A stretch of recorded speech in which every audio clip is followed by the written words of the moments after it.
नमस्कार दोस्तों, कैसे हैं आप सभी। आज की हमारी कहानी है झूठे रिश्ते से बचाया बेटी को।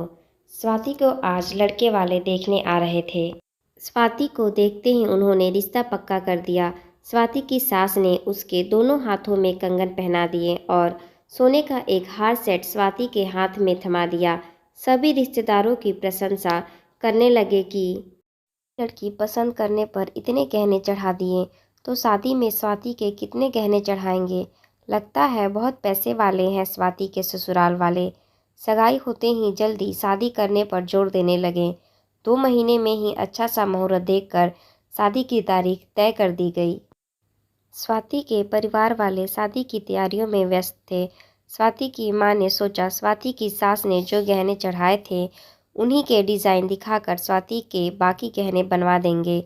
इसलिए वो गहने लेकर ज्वेलर्स के पास गई तो उनकी बात सुनकर उसके पैरों तले ज़मीन खिसक गई। ज्वेलर्स ने बताया कि वो हार सेट और कंगन नकली हैं। क्या ये गहने नकली हैं? मम्मी के मुंह से गहनों के नकली होने वाली बात सुनकर स्वाति ने पूछा। स्वाति को ऐसा लगा मानो शादी वाले चकाचौंध घर में अचानक से अंधेरा छा गया हो। थोड़ी देर के लिए स्वाति का दिमाग चलना ही बंद हो गया था। बात गहनों के नकली होने की नहीं थी, बल्कि शादी जैसे पवित्र बंधन की नींव एक झूठ पर रखे जाने की थी। हाँ बेटी, लड़के वालों ने हमारे साथ बहुत बड़ा धोखा किया है। हम इतने दिनों से यह सोचकर हैरान थे कि कैसे सगाई में ही उन्होंने इतने महंगे सोने के गहने तुम्हें चढ़ाए हैं, मगर यह सच नहीं था। उन्होंने हमें झूठे छलावे में रखा। तुम एक काम करो, संदीप को फ़ोन लगाओ और पूछो उसको। हो सकता है कि उसको अपनी माँ की सच्चाई नहीं पता हो। स्वाति की माँ ने चिंतित होते हुए कहा। स्वाति ने अपने होने वाले पति संदीप को तुरंत फ़ोन लगाया। मम्मी के कहने पर उसने मोबाइल को स्पीकर पर रखा, क्योंकि वो भी सुनना चाहते थे कि उसकी पहली प्रतिक्रिया क्या होती है। हाँ, तो मैं तुम्हें यह बताने ही वाला था।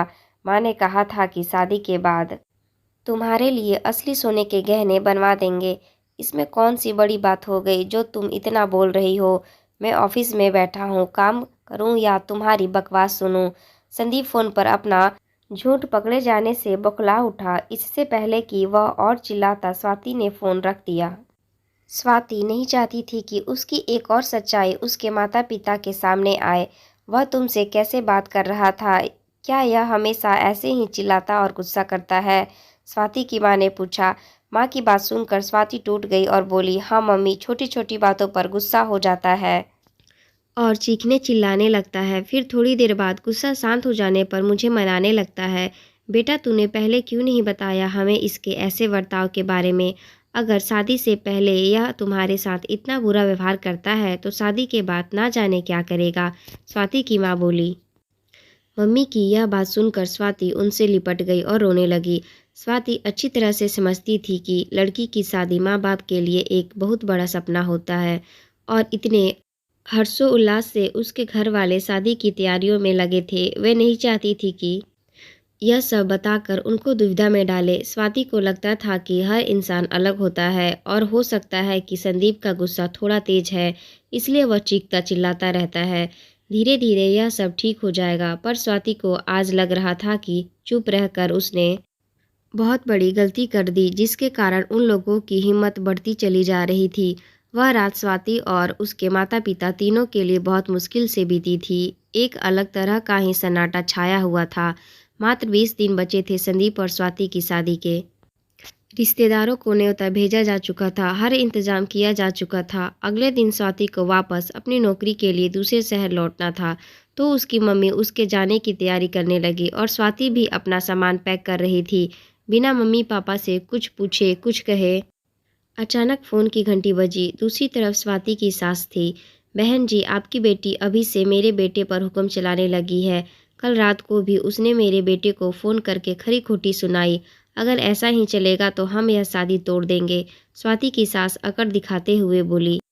अरे आप क्या शादी तोड़ेंगे, हम ही यह शादी तोड़ते हैं। हम अपनी बेटी को आप जैसे धोखेबाज और झूठे लोगों के घर नहीं भेजेंगे। यह कहकर स्वाति की माँ ने फ़ोन रख दिया और फिर से लग गई स्वाति के लिए खाना पैक करने में, जैसे मानो कुछ हुआ ही नहीं हो।